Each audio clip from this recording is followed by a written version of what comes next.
All right, well, welcome back. So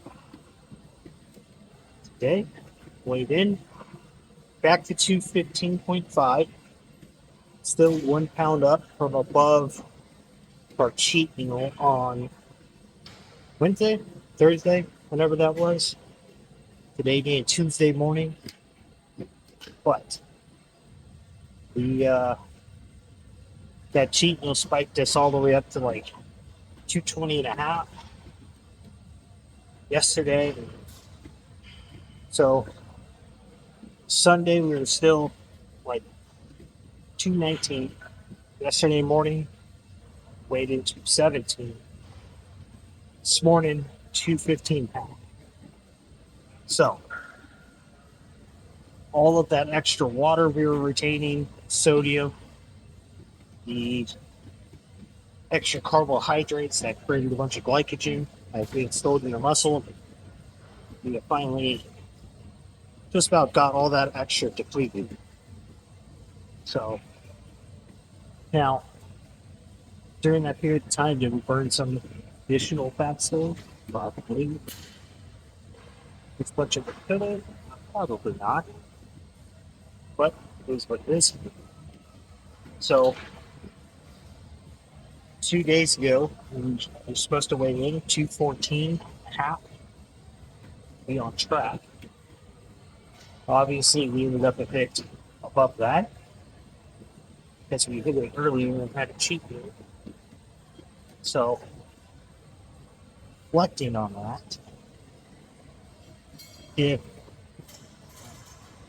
we have a weigh-in mark, this Sunday has to be 212.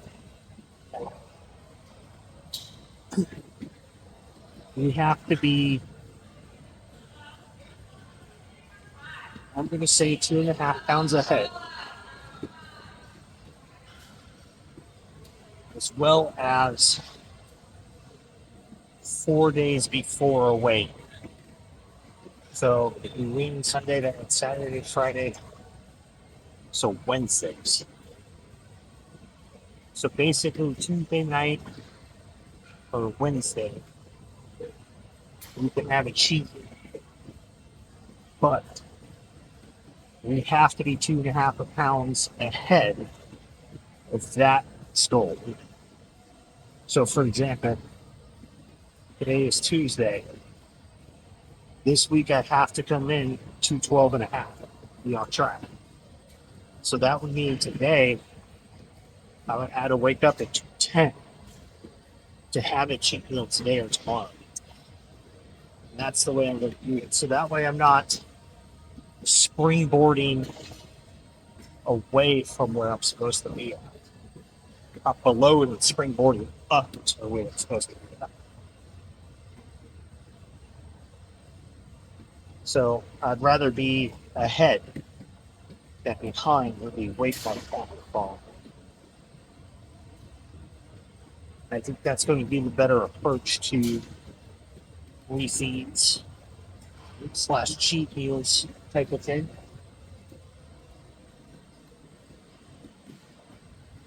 So I'm not saying I can't make certain things fit into my normal macros.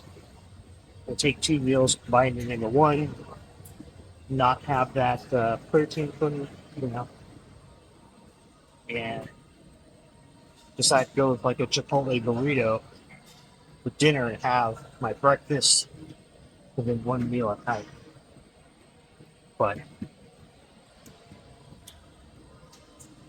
definitely, I feel a lot fuller doing that. I won't snack later, but I'm so hungry by the time that comes around that I don't get to enjoy it.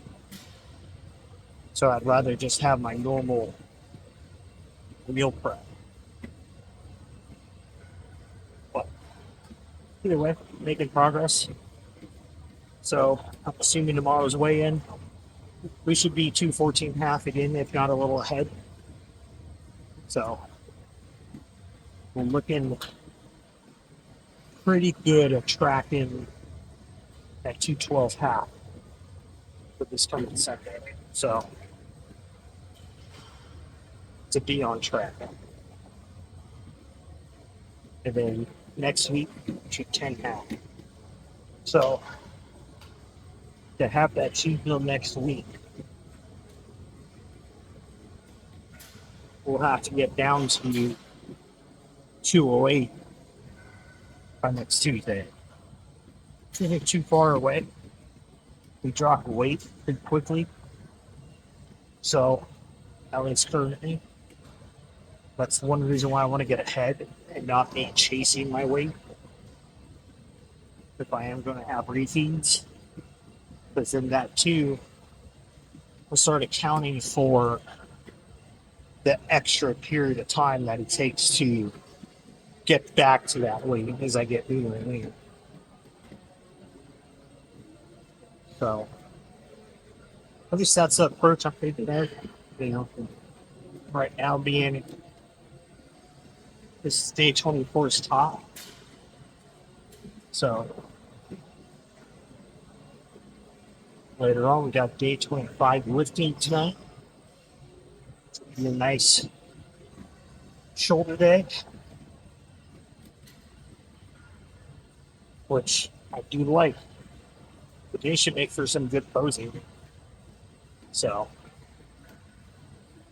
which can't go wrong with that.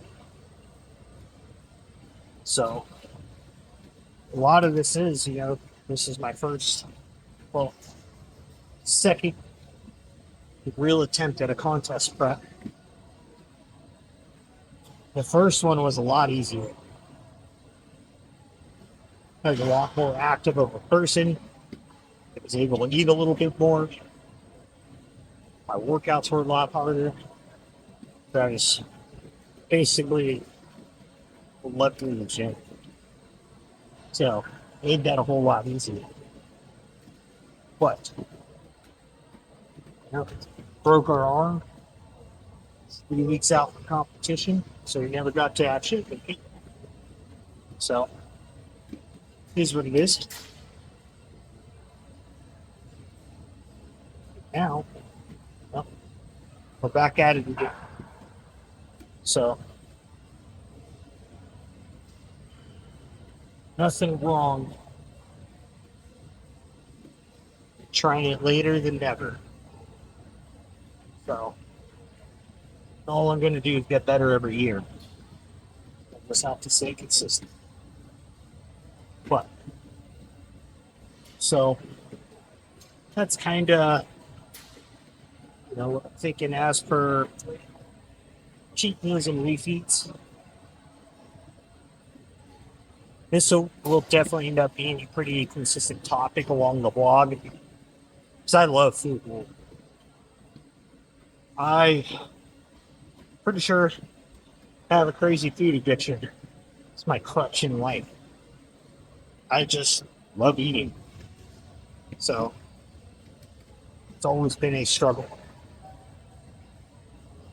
Plus side of that though, it's real easy for me to bulk. I could eat. If I wasn't so short, it'd be real beneficial for powerlifting or strongman. But a little too late for those. At least to be super competitive, right? I feel like those have a timeline. It's a lot shorter than bodybuilding, right? Like you kind of start bodybuilding almost at any age, and just have to understand it's going to take 5 to 10 years to basically reach peak. 3 to 5 if you're on some crazy cycles, probably. I'm going to say 5 years for true maturity on a mild cycle. Let's just keep the optimal. But you're definitely looking at 8 to 10 natural, especially as you age.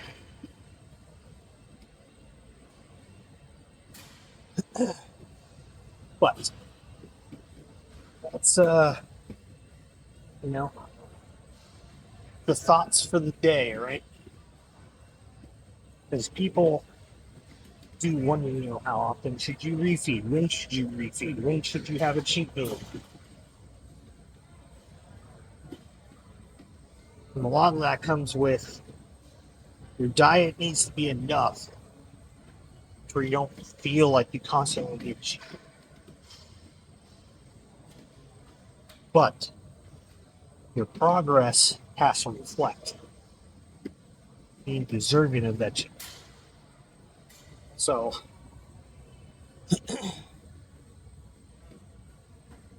you got to make sure you're getting cardio in.